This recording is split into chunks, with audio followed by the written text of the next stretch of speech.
지난 2011년 12월 시간 강사의 처우 개선을 위한 교육법 개정안, 즉 강사법이 국회를 통과했어. 이후 몇 번의 지연 끝에 지난 8월 1일 드디어 강사법이 시행됐고 이 법이 대학들에 본격적으로 영향을 주기 시작했지.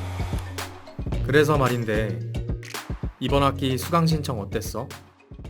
유독 힘들진 않았니?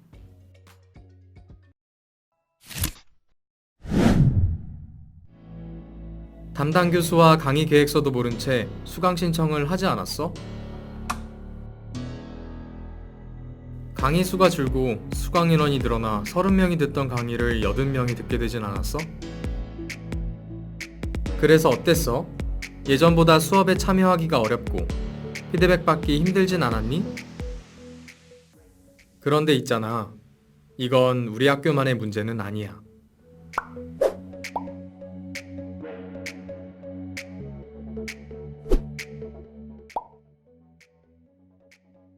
일반 교양이나 전체 교양 같은 수강 신청을 할 때 그 강의 수가 좀 줄어들거나 끝까지 강사가 잘 나오지 않아서 수강 신청에 어려움을 겪은 사례를 볼 수 있었습니다. 지금은 비교적 안정적이었던 교직 과목과 전공에서 또한 어려움을 느끼게 되면서 학생들이 정말 이러지도 저러지도 못한 상황에 이르게 된 것 같고, 학생회 측에서는 학교에 수강 신청 기간을 강사가 배정된 이후로 미뤄달라고 요청하였는데 이제 그 일정상의 문제로 불가하게 되었고, 강사법 악용과 일방적인 교과 개편을 문제로 학교에 요구하는 집회를 열기도 하였는데요.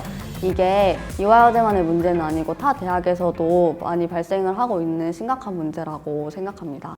대학들에서는 강사법이 시행되는 과정에서 여러 가지 비용 부담 등을 문제를 삼으면서 강사법을 회피하고 있습니다. 그러나 실상을 들여다보면 강사법 초기 정착을 위해서 정부가 상당 부분을 지원해 주겠다라고 나서고 있기 때문에 대학들이 회계구조상 당장 투입해야 될 비용이 0.1% 미만일 겁니다. 0.1%의 비용 때문에 학생들이 제대로 들어야 될 강의를 못 듣게 만들어 놓고 강사들을 대량 해고하면서 학문의 다양성을 파괴하고, 대학은 고등교육 기관으로서 학생들을 위한 교육의 인프라를 마지막까지 지켜야 됩니다. 그러니까 침몰하는 배에서 선장이 키를 마지막까지 놓지 않아야 하듯이 모든 걸 희생하고도 교육의 가치를 지켜내야 되는데, 가장 먼저 교육을 제대로 할 수 없는 환경을 만들어내려고 하는 생각을 한다는 것은 어떻게 생각하면 도덕성까지 파탄된 것이 아닌가라는 생각이 듭니다. 다양한 꼼수들이 나오고 있는데 대표적인 예가 고대에서 보여지는 자유, 정의, 진리 교실이 있지요. 대학에서 특수한 강좌들이 필요합니다. 예를 들어서 음대에 트럼펫을 특별히 더 교육을 받아야 된다라고 하면 트럼펫 전공자를 대학에서 강의하게끔 만들자라는 게 초빙교원의 기본 취지거든요. 자유, 정의, 진리 교실은 고대 학생들이면 대부분 다 듣게 되는 강좌지요. 그러면 우리는 보편적인 강좌고 일반적인 강좌라고 생각합니다.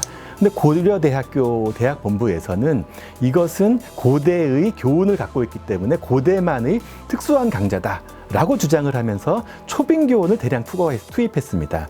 누가 봐도 이것은 비합리적이고 불법에 가까운 해석입니다. 이 꼼수들에 대해서 대학 당국은 부끄러운 줄 알아야 합니다.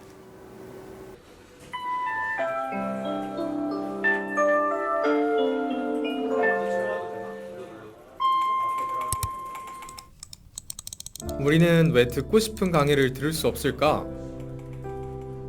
왜 밤새면서 수강 신청을 하고 강의를 사고 팔아야 할까? 우리에게 진짜 중요한 게 뭘까? 그러한 창의와 혁신은 우리 구성원을 개성을 가진 인간으로서 존중하면서 또 능력을 극대화할 수 있는 여건을 마련해 줌으로써 비로소 구현될 수 있다고 생각을 합니다.